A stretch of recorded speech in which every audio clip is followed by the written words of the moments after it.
Buen día, este es el resumen de las actividades Aprende en Casa del 15 de diciembre para el sexto grado. Comenzamos con matemáticas. El tema es multipliquemos en grande.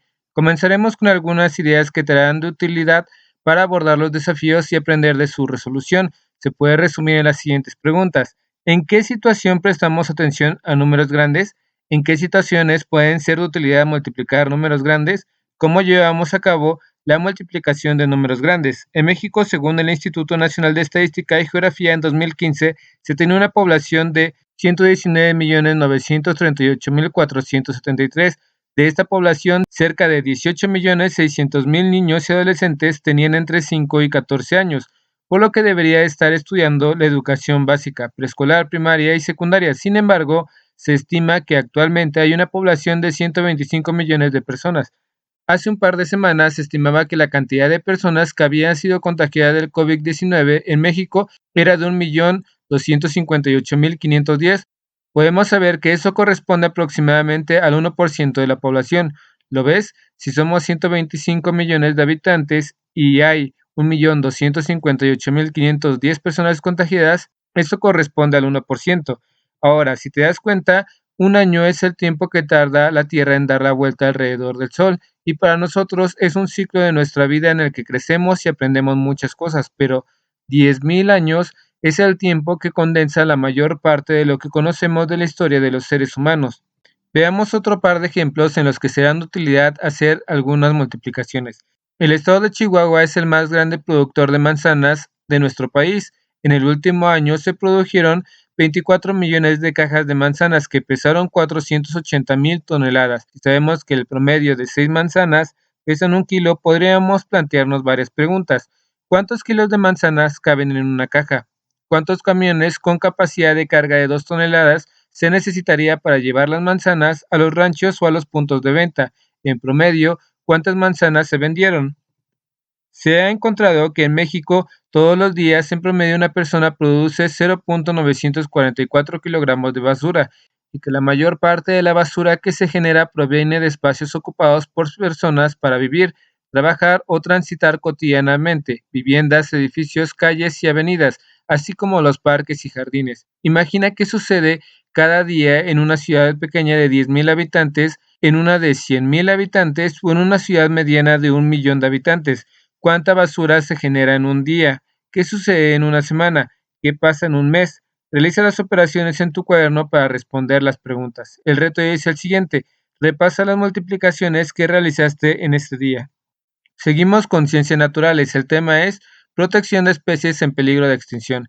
Ya hiciste un recorrido por la historia de la vida en la Tierra y conociste algunas causas y consecuencias de la extinción de los seres vivos en el pasado y en la actualidad. Si consultas tu atlas, lo tienes a la mano. En la página 58 hay un texto que dice países megadiversos. Ahí encontrarás una descripción de ellos. Los países diversos se encuentran cerca de los trópicos o tienen disponibilidad de agua para el desarrollo de ecosistemas. En el mapa de la página 59 están señalados en 3 colores distintos, dependiendo de cuántas especies viven en ellos, contando plantas, anfibios, mamíferos, reptiles y aves.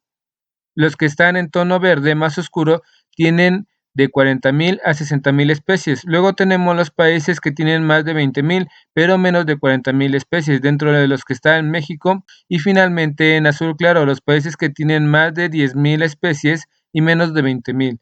Pero además de eso, junto al nombre de cada país, vienen estos iconos que señalan los grupos de seres vivos de los que tienen mayor diversidad.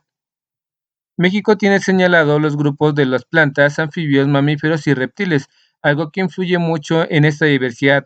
Además de estar ubicado en los trópicos de Cáncer, es el gran territorio de zonas costeras que tenemos. Hoy conocerás algunos ejemplos concretos de acciones que llevan a cabo para la protección de especies. Consulta tu libro de ciencias naturales. En la página 69 hay un dato interesante. Las áreas naturales no solo tienen la intención de cuidar a las especies, también cumplen muchos propósitos y una de ellas obtienen grandes beneficios. Algo muy relevante es que la población que habita cerca de las áreas naturales protegidas también recibe un beneficio directo de las acciones que se realizan en ellas, porque en otros tiempos solo veían cómo los recursos eran arrasados por personas que ni siquiera eran originarias del lugar.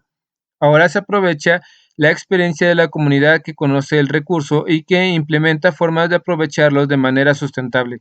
No se trata de cuidarlos como si fueran intocables, sino de utilizarlos de manera inteligente, para no agotarlos y seguir obteniendo sus beneficios por mucho tiempo. Proteger una especie no depende solo de dejarla en un área natural, se requiere trabajo y estudio para conocerla a mayor profundidad, cómo es, cómo vive, dónde vive, con qué otras especies se relaciona y qué puede pasar con esto si su población aumenta con la medida de protección que se realicen. También se debe tener en cuenta que si quedan pocos individuos no es conveniente que se reproduzcan entre ellos, porque pueden expresarte problemas genéticos.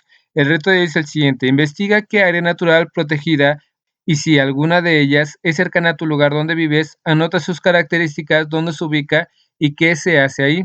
Seguimos con lengua materna. El tema es características de los cuentos de terror y misterio 2. Empieza con una breve análisis del cuento Tinta Roja de Elizabeth Rojas Samperio. Te pido que vayas a la página 61 de tu libro de textos.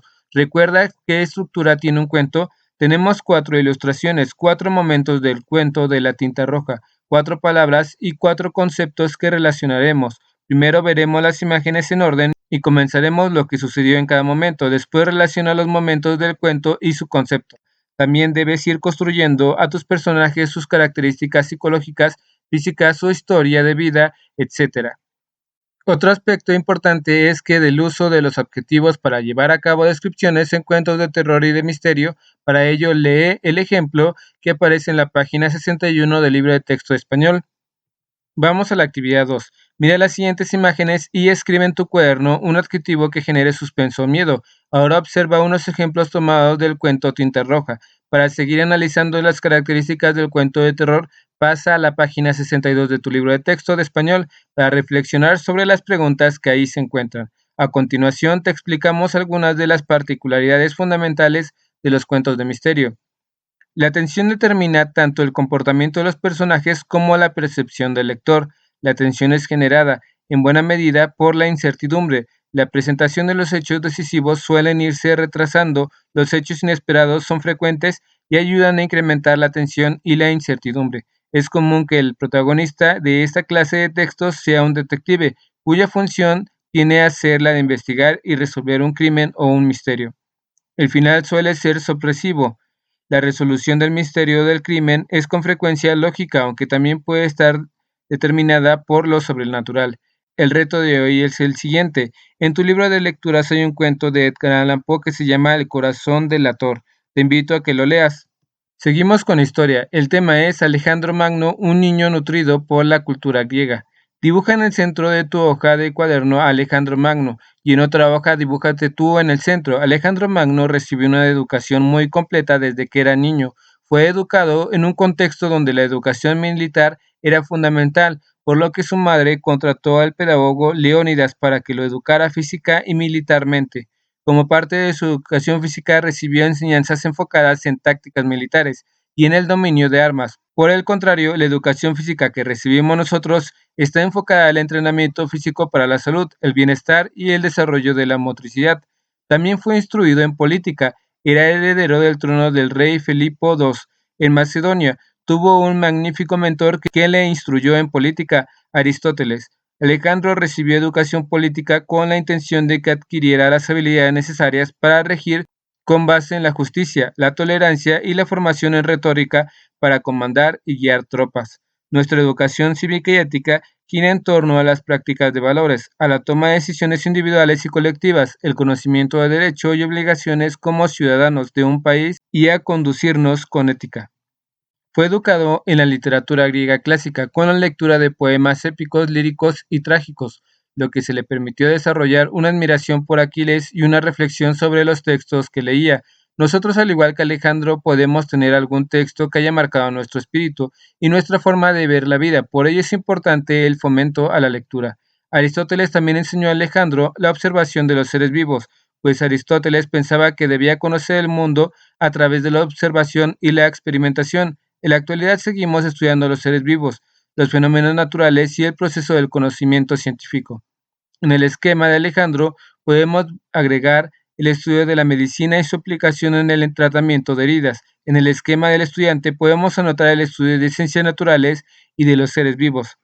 Alejandro fue educado en el entendimiento de las matemáticas y la astronomía, debido a la trascendencia de los pensamientos griegos. Podemos decir que las ramas, como la aritmética y la geometría, se sigan estudiando en la educación básica. Nosotros estudiamos las matemáticas a partir del análisis y la resolución de desafíos matemáticos.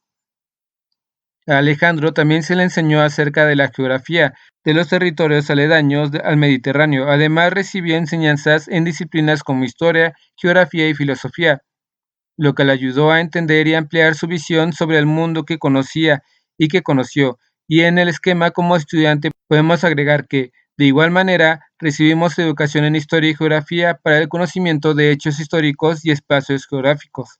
Para terminar, podemos mencionar que Alejandro poseía una gran admiración hacia el arte, especialmente hacia el teatro y la escultura. En nuestra educación, esto también presenta estudio y la apreciación de las artes, especialmente para desarrollar la expresión artística en sus diversas formas. Espero que este video te ayude un poco. Si conoces a alguien que le pueda ayudar este video, comparte. Dale like y suscríbete. Saludos.